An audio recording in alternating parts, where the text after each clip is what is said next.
as basketball players, we hear all the time, sky's the limit.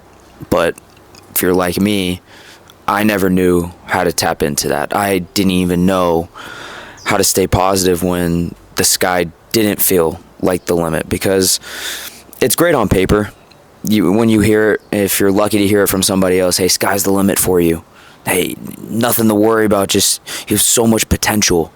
But when things are going wrong and you have a bad game, 0 for 8 from the 3, 0 of 12, 2 of 14 from the field, 6 turnovers, whatever it is very hard to keep your confidence, to keep reminding yourself that the sky is the limit, because everything's going south.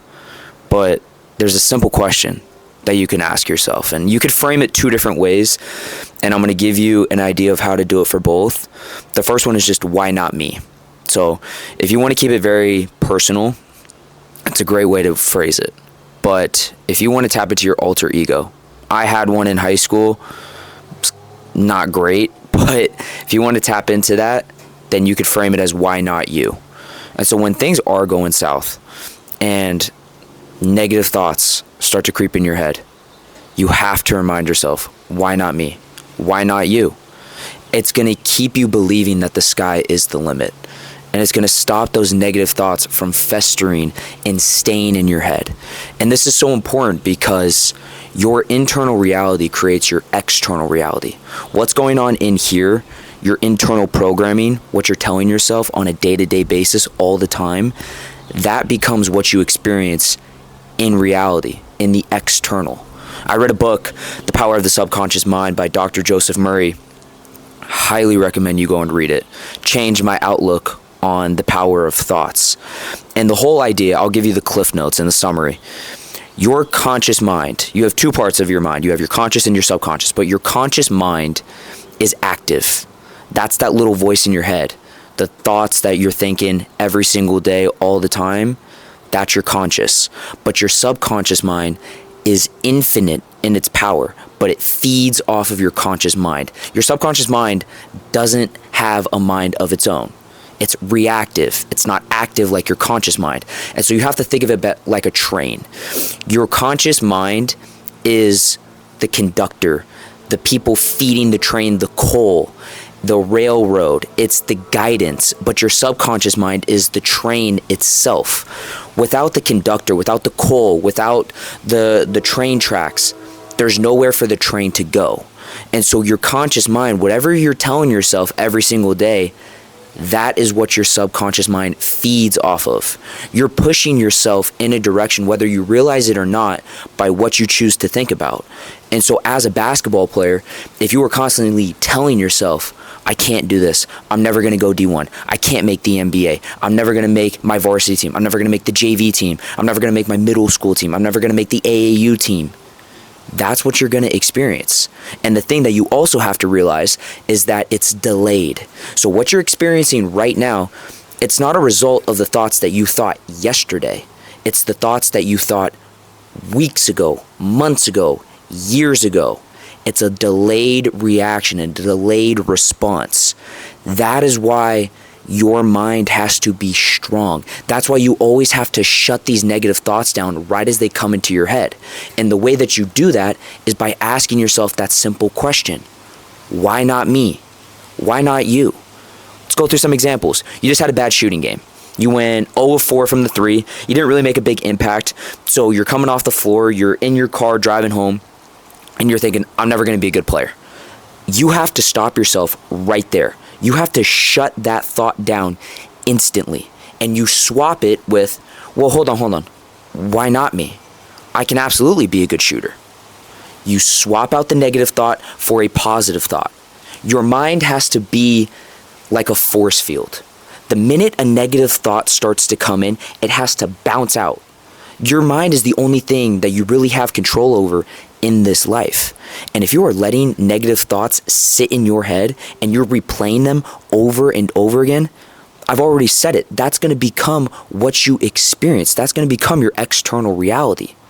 Nobody wants that. So the shooter example, that's one. But let's say You have another bad game. You have a lot of turnovers. Maybe it's in a live period at an AAU tournament in front of a bunch of college coaches. You come off the floor and you're thinking, I'm never going to go to college. I'm never going to get a scholarship. No, stop it. Like, stop that thought right away. Shut it down. Swap it. No. Why not me? Why can't I go to college? You're going to tap into the sky's the limit mentality. You're going to keep that belief alive. And so that's step one. But if you're like me, and let's say you do this for a very long time, like for me, it started with just step one, swapping out the negative thought for the positive thought. I had a bad day of practice. I had a horrible game. No. Why not me? Why can't I be successful? Because you can. But step two is you add in sequential thoughts. It's a pretty big word. That's a Scrabble word. But what I mean is you start with step one. No. Why not me? But then you lead into more positive affirmations. You tell yourself more positive sequential thoughts. So let's go through an example. Bad shooting day. Happens to everybody. Bad shooting games. Come off the floor. I'm never going to be a good shooter. I just went 0 of 4. No. Why can't I be a good shooter? I put the reps in. I'm a hard worker. I'm consistent. I shoot the same way every single time. I have a positive attitude. I'm confident in myself. You see what I did? Took the negative thought, stopped it right away, and then I swapped it for more positive thoughts. You're keeping the confidence alive. It's all up here, and it has to stay up here. I'm not saying that these negative thoughts, you're never going to experience them or you're never going to have them. We're always going to have negative thoughts. I still have them to this day, even after having played the game for 17 years and not going to practice every single day and having a full-time career in basketball. I still have negative thoughts. I have them at my job. Well, I don't know if I deserve that promotion. I don't know if I deserve to be at that lunch with all these executives. Like, no. Hold on. Why not me? I put in as much hard work as everybody else. I'm consistent. I deliver value. I know who I am. I'm a great employee. Like, those are the thoughts that I tell myself because it gets me out of negative thinking. It puts me right into the positive. And so like I talked about at the very beginning, sky's the limit. How do you tap into that? How do you keep that alive in yourself? It's through this.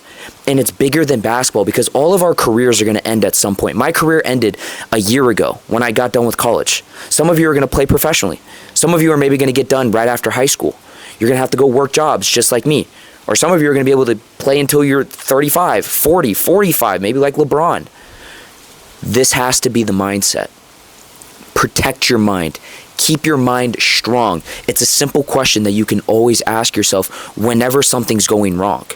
And if you need to keep that confidence alive in yourself, you need to keep the belief, this is what you use. And like I said, if you want to go read the book, The Power of the Subconscious Mind by Dr. Joseph Murray, I highly recommend it.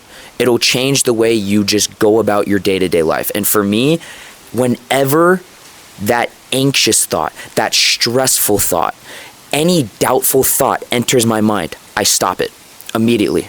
No, why not me? Why not you? And like I said, if you have that alter ego, tap into it. Why not you? Why not you, Jake? Why can't you go be successful? Why can't you go be at that lunch with all the executives? Why can't you go get that promotion? For you, why can't you go make the NBA? Why can't you go be D1? Why can't you go get a scholarship? And a lot of you think I'm just talking about players. No, because there's going to be people who see this who have coaching jobs, who are just regular individuals working their day-to-day jobs.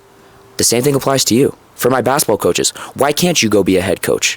Why can't you go coach at the division or the level that you want to? You're an assistant. Why can't you go be the head coach? If you're a head coach, why can't you go step up to a higher division? If you're a grad assistant or you're a manager, why can't you go be an assistant? You stay limitless with your potential when you think like this. It'll change your life, I promise you. And this is bigger than basketball. It directly applies to basketball because this channel is basketball content oriented. But when the ball stops bouncing, you're going to need this mindset to carry over. You want your life to be better. You want to be more successful in everything that you're doing. Why not you? Why not me? That's the mindset.